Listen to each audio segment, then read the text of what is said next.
कालू कौवे के साथ उसके घर में उसका एक भाई भी रहता था जिसका नाम बुरा कौवा था। कालू कौवे का भाई बहुत मेहनती था। वो सुबह सवेरे ही घर से निकल जाता और सारा दिन जंगल में लकड़ियाँ काटा करता था। कालू कौवे की पत्नी गोरी कौवी कालू कौवे के भाई से बहुत नफरत करती थी और नहीं चाहती थी कि उसका भाई वहाँ रहे।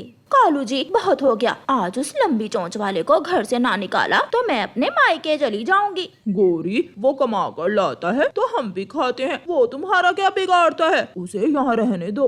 मैंने बोल दिया ना, अगर तुमने उसे घर से ना निकाला तो मैं उसे धक्के मार मार कर घर से निकाल दूंगी। शाम हो जाती है। कालू कौवा अपने घर के बाहर जाकर बैठ जाता है और जैसे ही कालू कौवे का छोटा भाई घर आता है तो कालू कौवा उससे कहता है, देखो बूढ़े, मैं नहीं चाहता कि तुम्हारी भाभी गोरी तुम्हें धक्के मार मार कर घर से निकाले, इसलिए मैं तुम्हें बताने के लिए यहाँ बैठा हुआ था कि आज के बाद तुम यहाँ नहीं बल्कि किसी और घर में रहोगे। भाई, मेरा घर नहीं है और माँ ने ये घर हम दोनों को दिया था। दोनों को नहीं, ये घर मेरा है। पिताजी ने मरते समय ये घर मुझे दे दिया था। कहो तो वसीयत दिखा सकता हूँ तुम्हें। कालू कौवे का भाई परेशान हो जाता है और वहाँ से चला जाता है। कालू कौवा भी अपने घर में चला जाता है। रात होते ही तेज बारिश शुरू हो जाती है। कालू कौवे का भाई सारी रात एक पेड़ की डाल पर बैठकर गुजारता है।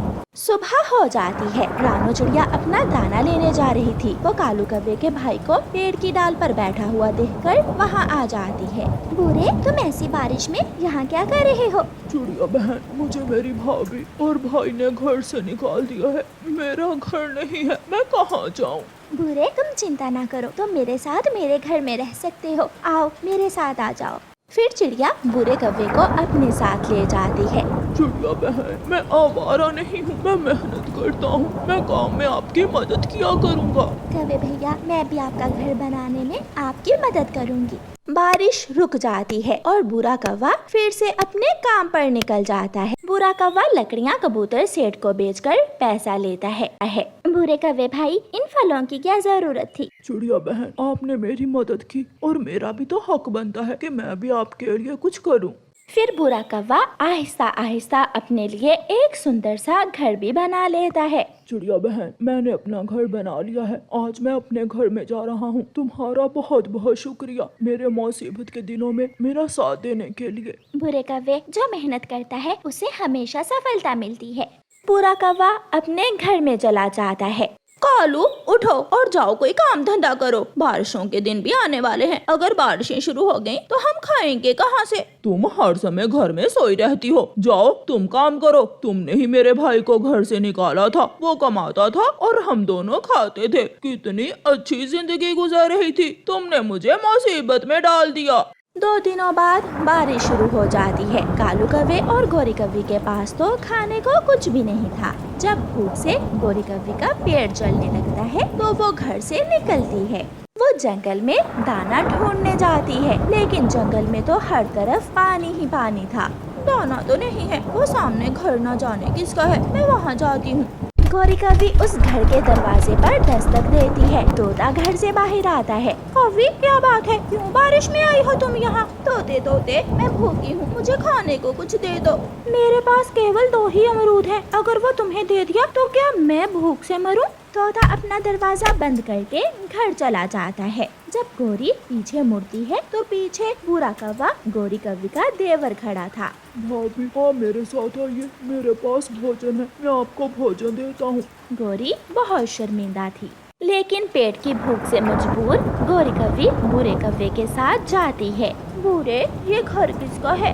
भाभी, ये घर मेरा है। ये भोजन आप अपने लिए और मेरे कालू भाई के लिए ले जाएं और जब तक बारिश चल रही है आप मुझे भोजन ले जाया करना। बुरे, चलो मेरे साथ, आज से तुम मेरे घर में ही रहोगे। धन्यवाद गोरी भाभी, अगर आप मुझे घर से ना निकालती तो मैं कभी भी अपना घर ना बना पाता। मैं यहाँ खुश हूँ। फिर गोरी कौवी बुरे से भोजन लेकर चली जाती है और वो अपने किए पर बहुत शर्मिंदा थी। चिड़िया के दोनों बच्चों ने अपना भोजन ढूंढना सीख लिया था, इसलिए आज दोनों बहन भाई गुड़िया और कुकू अपनी मम्मा के बिना अकेले ही अपना भोजन लेने जा रहे थे।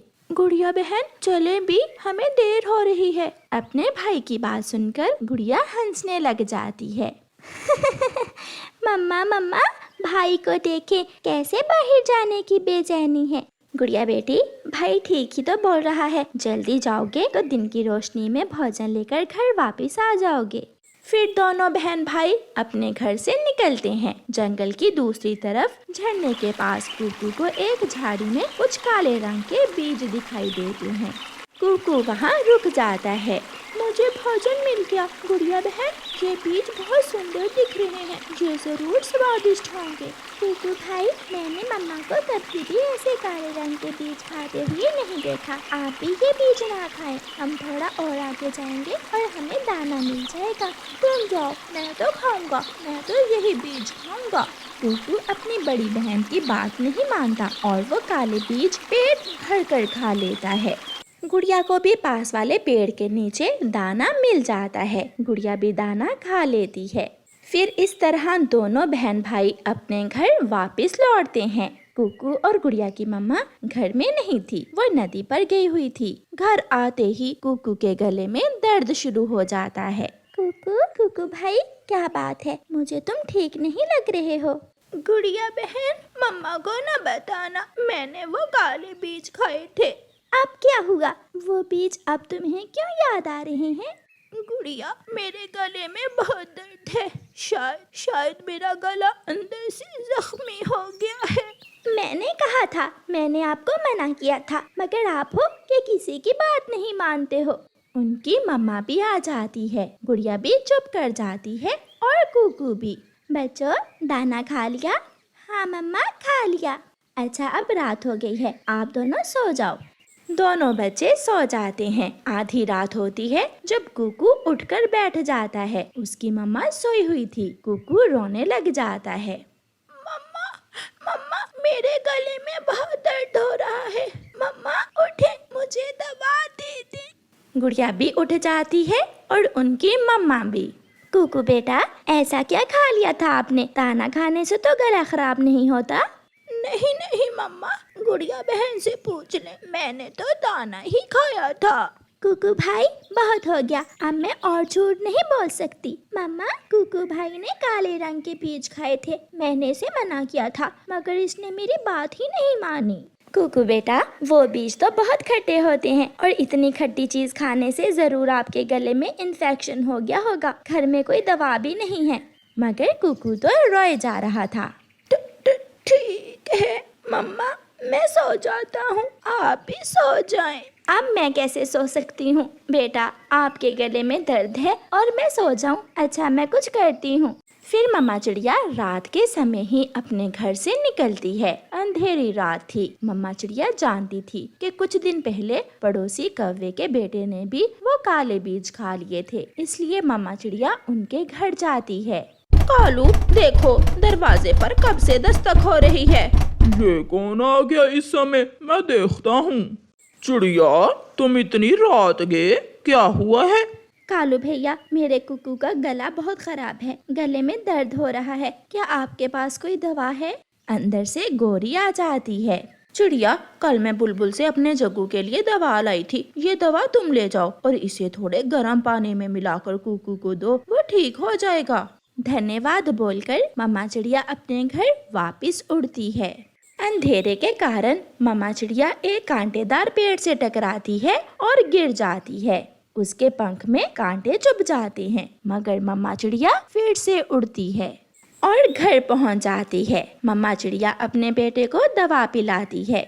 मम्मा, आपके पंख से तो खून बह रहा है। हाँ गुड़िया बेटी, मैं एक कांटेदार पेड़ से टकरा गई थी। कुकू भाई, देख लो, ये सब आपकी वजह से हुआ है। कुकू बहुत डरा हुआ था। मम्मा, मुझे माफ कर दे, मैं फिर से हमेशा बड़ी बहन का और आपका कहना मानूंगा, क्योंकि बड़ों का कहना मानने में ही हमारी बेहतरी है। सॉरी मम्मा। फिर मम्मा चिड़िया अपने बेटे को गले से लगा लेती है और सब मीठी नींद सो जाते हैं।